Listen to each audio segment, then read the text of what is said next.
Hello friends, చిన్ని serial ప్రేక్షకులందరికీ చాలా పెద్ద బ్యాడ్ న్యూస్ అనే చెప్పవచ్చు. ఇంకా కావేరి బాలరాజు అలాగే చిన్ని కూడా కలిసిపోయారు. అయితే కావేరి మాత్రం చిన్ని గురించే బాలరాజుని క్షమించినట్టయితే చేస్తుంది. కానీ తర్వాత మాత్రం రివీల్ అయితే చేస్తుంది.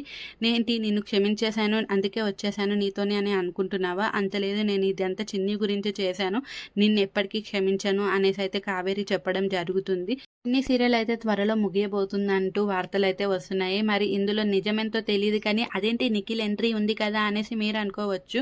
అయితే నిఖిల్ చిన్ని సీరియల్‌లో సర్ప్రైజ్‌గా ఎంట్రీ అయితే ఇచ్చాడు. కానీ వెళ్ళిపోవడం కూడా అదే సర్ప్రైజ్‌గా అయితే వెళ్ళిపోయాడు. ప్రస్తుతం నిఖిల్ అయితే తన వెబ్ సిరీస్‌తో ఇంకా కవర్ సాంగ్స్‌తో అయితే చాలా బిజీగా ఉన్నాడు. అలాగే కొత్త సీరియల్‌తో కూడా మన ముందుకి రాబోతున్నాడు.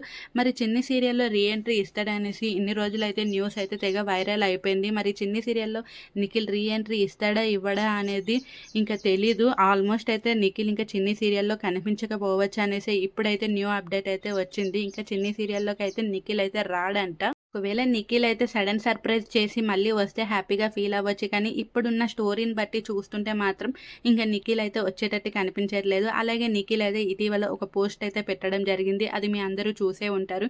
ఇంకా ఆ పోస్ట్‌ని చూసిన తర్వాత అయితే చాలామంది కన్ఫర్మ్ చేసుకున్నారు. ఇంకా నిఖిల్ అయితే చిన్ని సీరియల్‌లో ఎట్టి పరిస్థితుల్లోనూ రీ ఎంట్రీ అయితే ఇవ్వడు అనేసి కొంతమంది నెటిజన్లు అయితే అనుకుంటున్నారు. కావ్య ఫ్యాన్స్కి అయితే ఇది చాలా బ్యాడ్ న్యూస్ అనే చెప్పవచ్చు. ఎందుకంటే వీళ్ళిద్దరిని ఒక స్క్రీన్ మీద చూస్తున్నామని హ్యాపీగా ఫీల్ అయ్యే లోపే ఇలా జరగడం వాళ్ళకైతే చాలా బాధాకరం అనే చెప్పవచ్చు. అయితే నిఖిల్ ఒకవేళ రీ ఎంట్రీ ఇచ్చినా సరే నిఖిల్ ప్లేస్లో వేరే వ్యక్తిని అయితే పెట్టబోతున్నారంట. మరి ఇది ఎంతవరకు నిజమా అనేది తెలియదు కదా. ఇప్పుడు సోషల్ మీడియాలో అయితే ఈ వార్త అయితే మరి చిన్ని సీరియల్ రాబోయే రోజుల్లో ఎలా ఉండబోతుంది, ఏ మలుపు తిరగబోతుందా అనేది వేచి చూడాల్సి ఉంది. కావేరి మళ్ళీ జైలుకి వెళ్ళిపోతుందా, లేకపోతే బాలరాజు కాపాడుతాడా, లేకపోతే ఏసీపీ విజయ్ వచ్చి మళ్ళీ సాక్ష్యాధారాలతో కావేరిని బయటికి తెస్తాడా అనేది చూడాల్సి ఉంది. లేకపోతే సీరియల్ని ఇంకా ఇక్కడితో ముగించేస్తాడా అనేది కూడా సస్పెన్స్ అయితే ఉంది. మరి మీరేమనుకుంటున్నారో కమెంట్ చేయండి.